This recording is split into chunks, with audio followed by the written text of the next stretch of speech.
نحمده ونصلي على رسوله الكريم أما بعد أعوذ بالله من الشيطان الرجيم بسم الله الرحمن الرحيم رب اشرح لي صدري ويسر لي أمري واحلل عقدة من لساني يفقهوا قولي رب يسر ولا تعسر وتمم بالخير اللهم لا سهل إلا ما جعلته سهلا وأنت تجعل الحزن إذا شئت سهلا اللهم انفعنا بما علمتنا وعلمنا ما ينفعنا وزدنا علما آمین یا رب العالمین۔ آج ہم انشاءاللہ اللہ کے خاص فضل و کرم سے، اس کی خاص رحمت و توفیق سے سورۃ البقرہ کی آیت نمبر 253 سے آنورڈ اپنا سبق دیکھیں گے اور کچھ آیات کو سمجھنے کی کوشش کریں گے۔ سب سے پہلے ہم اسی کی حمد اور اسی کا شکر اور اسی کی تعریف کرتے ہیں جس نے ہمیں یہ وقت اور یہ مہلت عطا فرمائی، جس نے ہمیں یہ وسائل، یہ سہولیات، یہ ضروریات، یہ ٹیکنالوجی، یہ رزق اور بے شمار انعام و اکرام اور فضل و کرم ہمارے اوپر کیا، اور خاص کر جس نے ہمارے دلوں میں یہ ڈالا کہ ہم اس بابرکت کلام کو سمجھنے کی کوشش کریں۔ اللہ تعالیٰ سے دعا ہے کہ اس کوشش میں ہمیں استقامت نصیب فرمائے، اس کی صحیح سمجھ اللہ تعالیٰ ہمیں عطا فرمائے، اس کے ذریعے سے اللہ ہمیں اپنی اور اپنے ساتھیوں کی اصلاح کرنے کی توفیق عطا فرمائے، اور دنیا کے ساتھ ساتھ اللہ ہمیں آخرت کی کامیابی اور بھلائی اور اپنا خاص فضل و کرم ہمارے شامل حال رکھے۔ آمین یا رب العالمین۔ آگے بڑھنے سے پہلے ہمارا پچھلا سبق جو کہ آیت نمبر 243 سے لے کر آیت نمبر 252 تک تھا، جس میں اللہ تعالیٰ نے فرمایا، کیا تم نے انہیں نہیں دیکھا جو ہزاروں کی تعداد میں تھے اور موت کے ڈر کے مارے اپنے گھروں سے نکل کھڑے ہوئے تھے؟ اللہ تعالیٰ نے انہیں فرمایا کہ مر جاؤ، پھر انہیں زندہ کر دیا۔ بے شک اللہ تعالیٰ لوگوں پر بڑا فضل کرنے والا ہے، لیکن اکثر لوگ ناشکرے ہیں۔ اللہ کی راہ میں جہاد کرو اور جان لو کہ اللہ تعالیٰ سنتا اور جانتا ہے۔ ایسا بھی کوئی ہے جو اللہ تعالیٰ کو اچھا قرض حسنہ دے، پس اللہ تعالیٰ اسے بڑھا چڑھا کر عطا فرمائے؟ اللہ ہی تنگی اور کشادگی کرتا ہے، اور تم سب اسی کی طرف لوٹائے جاؤ گے۔ کیا آپ نے حضرت موسیٰ علیہ السلام کے بعد بنی اسرائیل کی جماعت کو نہیں دیکھا کہ جب انہوں نے اپنے پیغمبر سے کہا کہ کسی کو بادشاہ بنا دیجئے تاکہ ہم اللہ کی راہ میں جہاد کریں؟ پیغمبر نے کہا کہ ممکن ہے جہاد فرض ہو جانے کے بعد تم جہاد نہ کرو۔ انہوں نے کہا کہ بھلا ہم اللہ کی راہ میں جہاد کیوں نہ کریں؟ ہم تو اپنے گھروں سے اجاڑے گئے ہیں اور بچوں سے دور کر دیے گئے ہیں۔ پھر جب ان پر جہاد فرض ہوا تو سوائے تھوڑے سے لوگوں کے سب پھر گئے، اور اللہ تعالیٰ ظالموں کو خوب جانتا ہے۔ اور ان کے نبی نے فرمایا کہ اللہ تعالیٰ نے طالوت کو تمہارا بادشاہ بنا دیا ہے، تو کہنے لگے بھلا اس کی ہم پر حکومت کیسے ہو سکتی ہے؟ اس سے تو بہت زیادہ حقدار بادشاہت کے ہم خود ہیں، اس کو تو مالی کشادگی بھی نہیں دی گئی۔ نبی نے فرمایا سنو، اللہ تعالیٰ نے اسی کو تم پر برگزیدہ کیا ہے، اور اسے علمی اور جسمانی برتری بھی عطا فرمائی ہے۔ بات یہ ہے کہ اللہ جسے چاہے اپنا ملک دے، بادشاہت دے، اللہ تعالیٰ کشادگی والا اور علم والا ہے۔ ان کے نبی نے انہیں پھر کہا کہ اس کی بادشاہت کی ظاہری نشانی یہ ہے کہ تمہارے پاس وہ صندوق آ جائے گا جس میں تمہارے لیے سکینت ہے، جس میں تمہارے رب کی طرف سے دل جمعی ہے،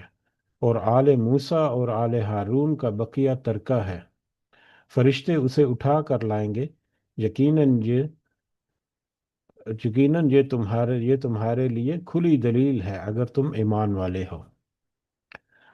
جب حضرت طالوت لشکروں کو لے کر نکلے تو کہا، سنو، اللہ تعالیٰ تمہیں ایک نہر سے آزمانے والا ہے، جس نے اس میں سے پانی پی لیا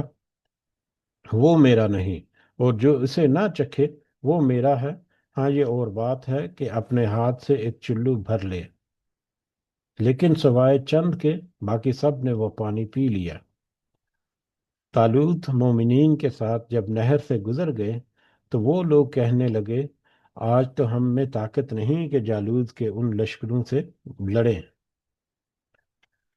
لیکن اللہ تعالیٰ کی ملاقات کا یقین رکھنے والوں نے کہا کہ بسا اوقات چھوٹی اور تھوڑی سی جماعتیں بڑی اور بہت سی جماعتوں پر اللہ تعالیٰ کے حکم سے غلبہ پا لیتی ہیں۔ اللہ تعالیٰ صبر کرنے والوں کے ساتھ ہے۔ جب ان کا جالوت اور اس کے لشکر سے مقابلہ ہوا تو انہوں نے دعا مانگی کہ اے پروردگار، ہمیں صبر عطا فرما، ثابت قدمی دے، اور قوم کفار پر ہماری مدد فرما۔ چنانچہ اللہ تعالیٰ کے حکم سے انہوں نے جالوتیوں کو شکست دے دی، اور حضرت داؤد علیہ السلام کے ہاتھوں جالوت قتل ہوا، اور اللہ تعالیٰ نے داؤد علیہ السلام کو حکومت اور حکمت اور جتنا کچھ چاہا علم بھی عطا فرمایا۔ اگر اللہ تعالیٰ بعض لوگوں سے دفع نہ کرتا تو زمین میں فساد پھیل جاتا، لیکن اللہ تعالیٰ دنیا والوں پر بڑا فضل و کرم کرنے والا ہے۔ یہ آیتیں اللہ تعالیٰ کی ہیں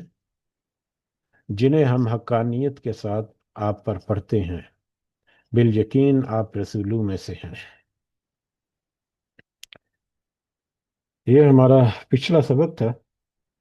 جس میں ہم نے دیکھا کہ جہاد کی ترغیب یا جہاد کی تعلیم کے لیے اللہ تعالیٰ نے بنی اسرائیل کے قوم سے تذکرہ کیا کہ وہاں پر بھی نبیوں نے جہاد کرنے سے کرنی کترائی، لیکن جنہوں نے اللہ پر یقین رکھتے ہوئے اللہ کے اس حکم کو مانا اور اس کے مطابق آگے بڑھے، تو اگرچہ وہ قلیل تعداد میں، اگرچہ وہ مختصر تعداد میں تھے،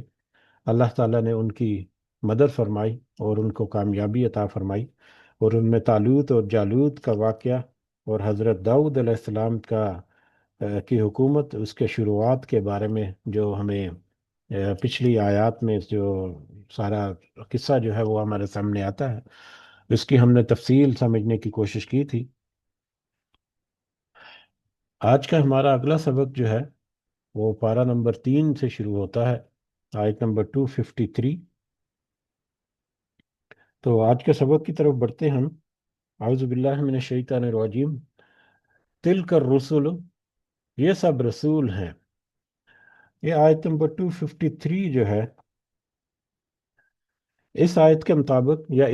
اب آیت کا جو مختصر مفہوم یا اس کی تمہید ہے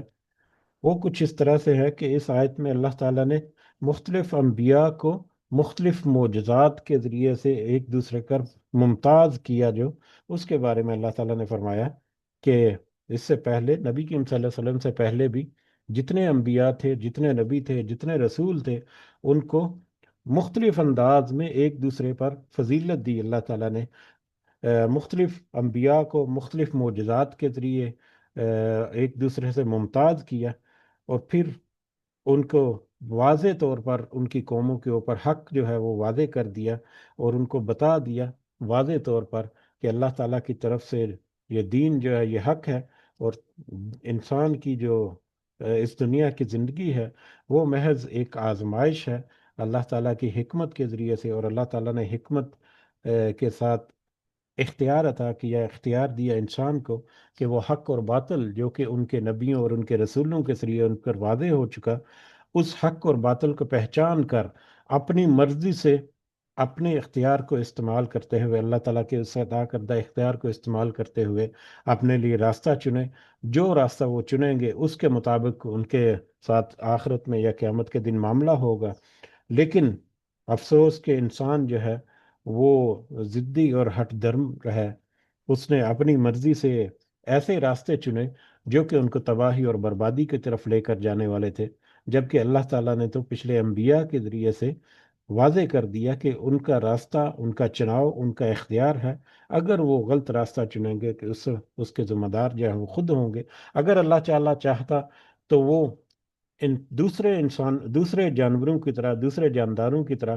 ان میں اختیار ان کو نہ دیتا۔ ایسی صورت میں تو پھر کوئی منمانی نہ کر سکتا، پھر جو اللہ تعالیٰ نے ایک فائن ٹیون کر دیتا اسی کے مطابق سارا کچھ چلتا۔ اگر اختیار نہ دیتا اللہ تعالیٰ تو پھر تو آزمائش نہ ہوتی، پھر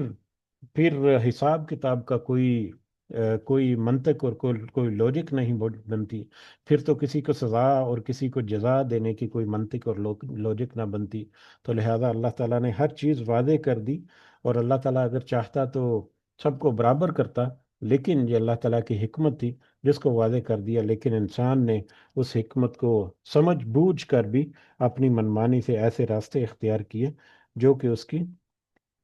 تباہی اور اس کی آخرت کی زندگی کا جو عذاب ہے اس کا باعث بنے۔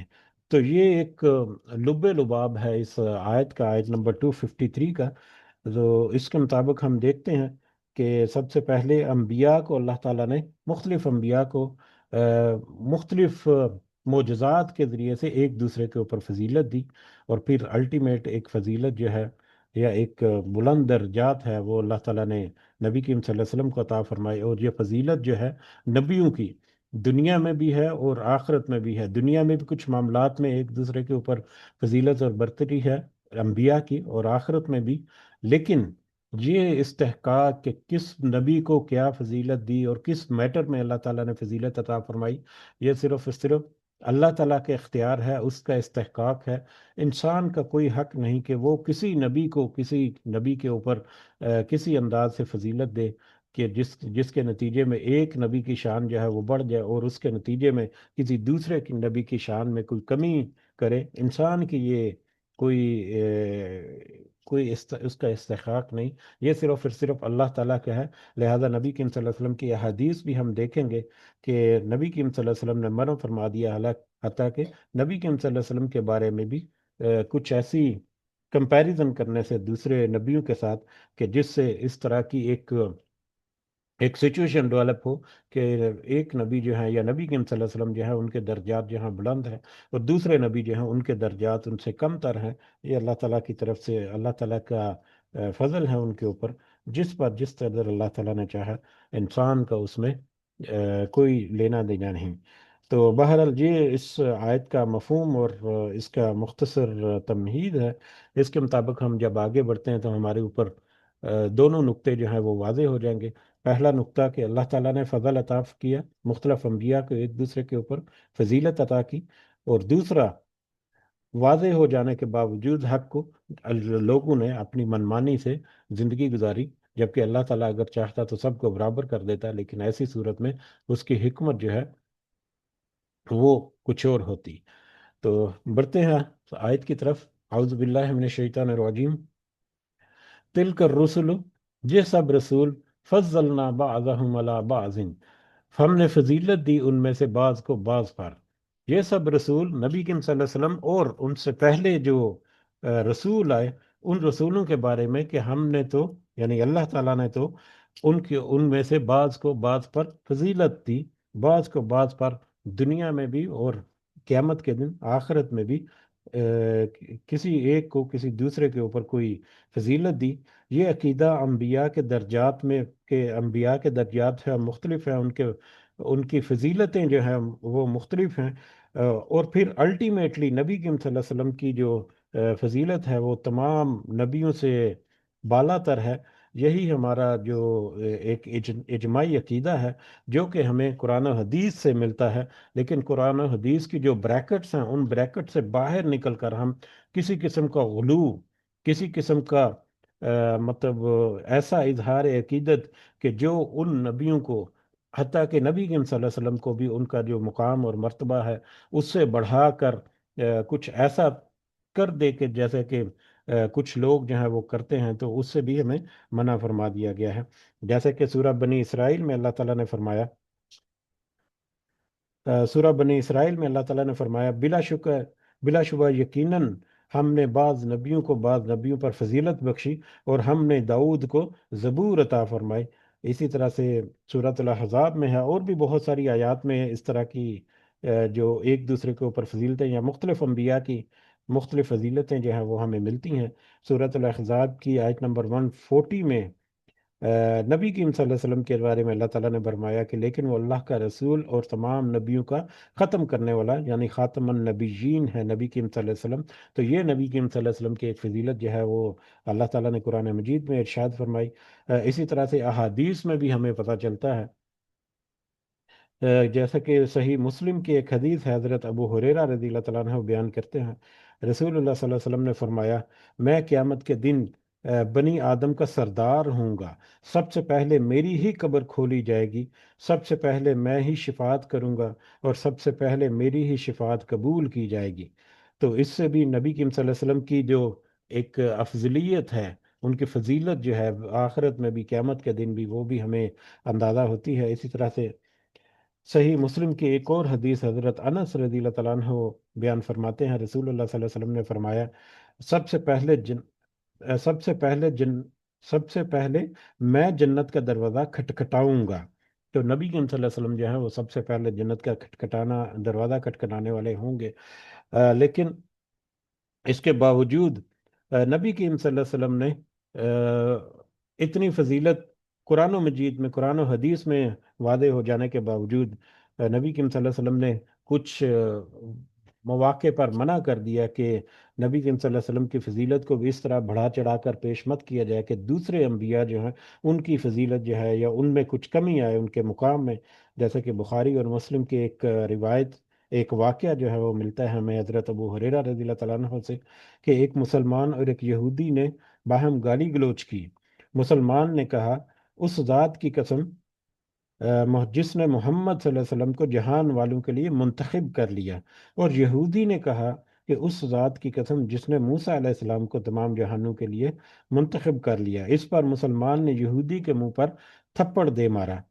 تو یہودی نے نبی کریم صلی اللہ علیہ وسلم کی خدمت میں حاضر ہو کر اس مسلمان کی شکایت کی۔ تب رسول اللہ صلی اللہ علیہ وسلم نے فرمایا، مجھے موسیٰ پر فضیلت نہ دو، قیامت کے دن لوگ بے ہوش ہوں گے، چنانچہ سب سے پہلے میں ہوش میں آؤں گا تو دیکھوں گا کہ موسیٰ علیہ السلام عرش کی ایک جانب کو پکڑے ہوئے کھڑے ہیں۔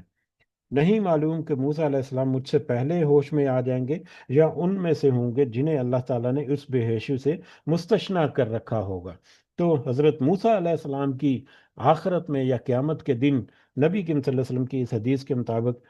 کہ سب سے پہلے میں ہوش میں آؤں گا، لیکن جب میں ہوش میں آ کر دیکھوں گا تو حضرت موسیٰ علیہ السلام جو ہے وہ پہلے سے وہاں پر موجود میں ہوں گے، پہلے سے ہوش میں ہوں گے۔ تو اس وجہ سے یا اس بنیاد پر نبی کریم صلی اللہ علیہ وسلم نے کہا کہ کس کو کیا فضیلت ہے وہ صرف اللہ تعالیٰ کی طرف سے ہے، لہذا انسان کے لیے یا ہمارے لیے یہ مناسب نہیں کہ ہم کسی بھی نبی کی فضیلت جو ہے وہ ایک دوسرے کے ساتھ کمپیئر کریں۔ صحیح مسلم کی ایک اور روایت سے ہمیں پتہ چلتا ہے حضرت ابو ہریرہ کی، کہ رسول اللہ صلی اللہ علیہ وسلم نے فرمایا، انبیاء کرام کو ایک دوسرے پر فضیلت مت دو۔ تو لہذا یہ فضیلت دینا ایک دوسرے کے اوپر، یہ اللہ تعالیٰ کا استحقاق ہے، جس طرح سے جس قدر اللہ تعالیٰ نے اس کو عطا فرمایا یہ اللہ تعالیٰ کی طرف منسوب ہے۔ ہمیں قرآن و حدیث کی جو بریکٹس ہیں ان کے باہر نکل کر، اور یہ بڑا ایک اہم اور سینسٹیو ایشو بھی ہے کہ وہ غلو جو کرتے ہیں انبیاء کی جو شان میں، وہ غلو جو ہے وہ ان کو کئی دفعہ ایسے شرک کی طرف لے ڈوبتا ہے جس سے پھر وہ ان کا نکلنا ممکن نہیں رہتا۔ یہودیوں نے بھی حضرت موسیٰ علیہ السلام اور حضرت عزیر علیہ السلام کے بارے میں غلو کیا اور شرک کر بیٹھے۔ اسی طرح سے عیسائی جو ہیں وہ بھی حضرت عیسیٰ علیہ السلام کی شان میں غلو کرتے ہیں، جس کی وجہ سے وہ شرک میں مبتلا ہیں، اور ان کے اوپر سخت ویل جو ہے وہ بھی ہمارے سامنے بہت ساری آیات ملتی ہیں۔ تو لہذا ہمیں چاہیے کہ ہمیں اپنے جتنے انبیاء ہیں اور خاص کر نبی کریم صلی اللہ علیہ وسلم کی شان جو اللہ تعالیٰ نے قرآن میں اور ہمیں احادیث میں ملتی ہے اس کے مطابق ہم اس کو رکھیں، اس سے کوشش کریں کہ اس شان میں کبھی کمی کا تو احتمال بھی نہیں کر سکتے، اس میں مطلب غلو کرنا جو ہے اس میں ہمیں احتیاط کرنے کی بہت ضرورت ہے۔ منہم، ان میں سے،